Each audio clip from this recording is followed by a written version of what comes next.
Ibu, Om Swastiastu. Selamat pagi nak, Om Swastiastu.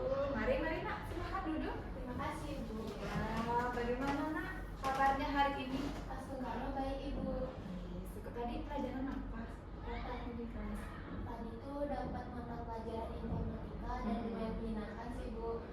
Oh, bagus ya. Apa kesibukannya sekarang nak? Kalau kesibukan saya tuh paginya tuh biasanya tuh membantu orang tua bersih-bersih rumah, kemudian lanjut sekolah. Dan sekolah itu saya juga bantu ibu jualan. Lanjutnya saya membantu seperti kita sebagai orang Hindu kan tentunya. Kemudian dilanjutkan dengan membuat tugas. Padat sekali ya kegiatannya. Kalau boleh tahu ibu jualan apa orang tuanya? Ibu tuh pada di rumah itu menjual banten kayak gitu. Oh iya, berarti bisa sampai belajar juga ya. Oke, nah kalau boleh ibu tahu kedatangan anak ke sini menemui ibu kira-kira karena apa? Nah, jadi saya tuh ingin melakukan konseling Bu sebenarnya. Sebelumnya apakah nak pernah yang namanya ikut sesi konseling itu pernah? Belum sih Bu. Oh belum, ya kalau memang belum, ibu jelaskan sedikit ya nak ya tentang konseling. Nah dalam sesi konseling ini nanti merupakan suatu proses ya, proses bantuan kita ke siswa, ke konseling, di mana nanti proses ini bertujuan untuk membantu kalian, membantu siswa atau konseling dalam memecahkan permasalahan yang kalian hadapi.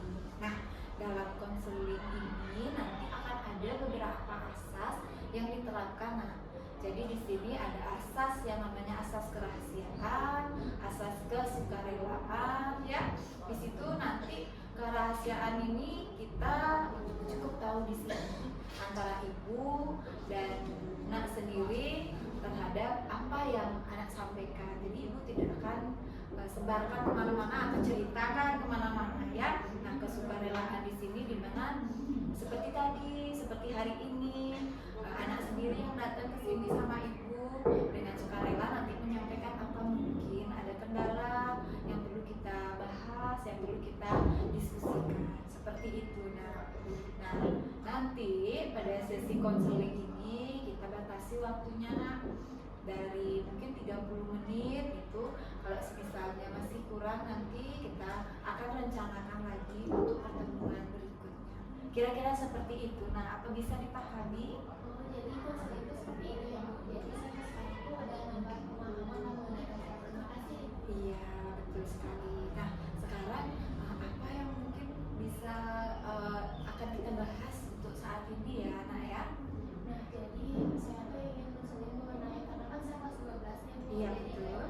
untuk melanjutkan ke jurusan selanjutnya tuh saya tuh merasa ragu dan agak insecure seperti itu. Merasa ragu, agak insecure. Kira-kira kenapa ya kok anak bisa berpikiran seperti itu? Karena dulu kan mungkin saya tuh nggak keterima di sekolah yang saya inginkan. Iya. Itu Oke, jadi ibu bisa tangkap di sini permasalahan atau mungkin pikiran itu bisa muncul karena sebelumnya anak sendiri punya impian atau keinginan untuk melanjutkan ke salah satu sekolah impian ya. Jadi itu tidak terwujud seperti itu. iya benar sekali. Oke. Oh seperti itu ya Bu. Ya, betul sekali nak. Nah, sekarang mari kita sama-sama kita mencari cara bagaimana biar pikiran-pikiran yang irasional itu bisa kita rubah menjadi rasional. Ya. Nah, sekarang ya nak ya, ibu mau bertanya sama anak sendiri, apakah setiap proses itu harus sama hasilnya?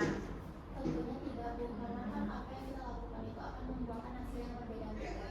Iya, betul sekali. Nah, sekarang kita coba pikirkan dari pikiran anak sendiri. Tadi itu kan kalau ibu lihat itu dari irasional menjadi rasional. Ya, berarti setiap proses itu tidak akan sama semua hasilnya.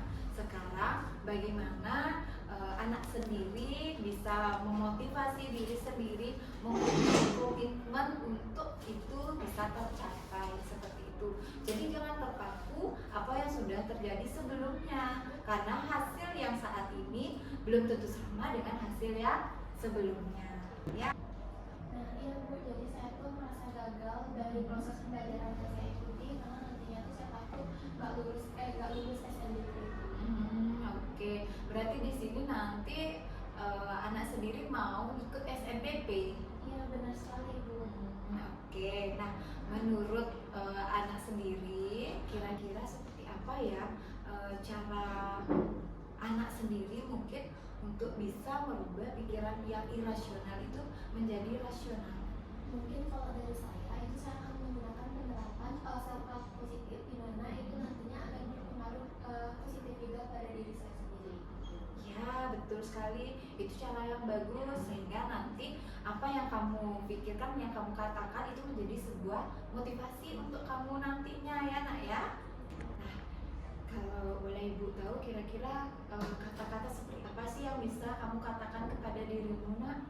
Mungkin kalau dari segi kata-kata dari dulu, mungkin kalau dulunya saya bilang saya tidak akan berhasil atau saya tidak akan mampu pada yang akan saya capai tersebut. Namun sekarang saya akan merubah pola pikir saya tersebut. Saya akan meyakini diri saya bahwa saya mampu dan saya tentu pasti bisa untuk mencapai suatu hal yang saya impikan atau inginkan. Itu tentunya adalah lolos SNBP seperti itu dengan cara belajar yang konsisten demi menghasilkan hasil yang memuaskan. Bagus sekali.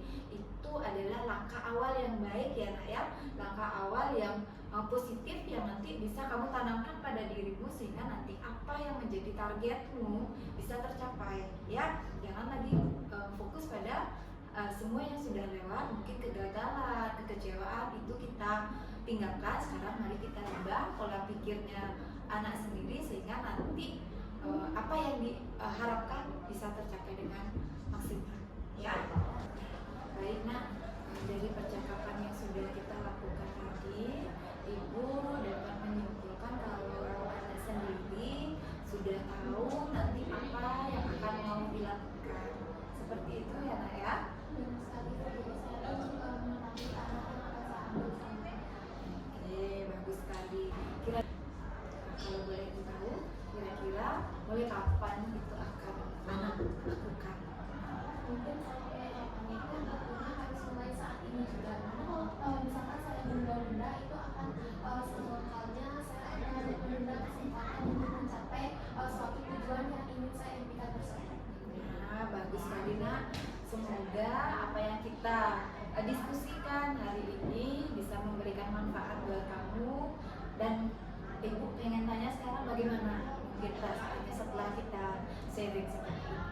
Tentunya kalau dari perasaan saya tuh merasa lega. Jadi rasa cemas dan khawatir yang saya rasakan awalnya itu tentunya sudah mulai hilang, dan sekarang dia tumbuh rasa ada motivasi baru yang akan saya tanamkan untuk selanjutnya.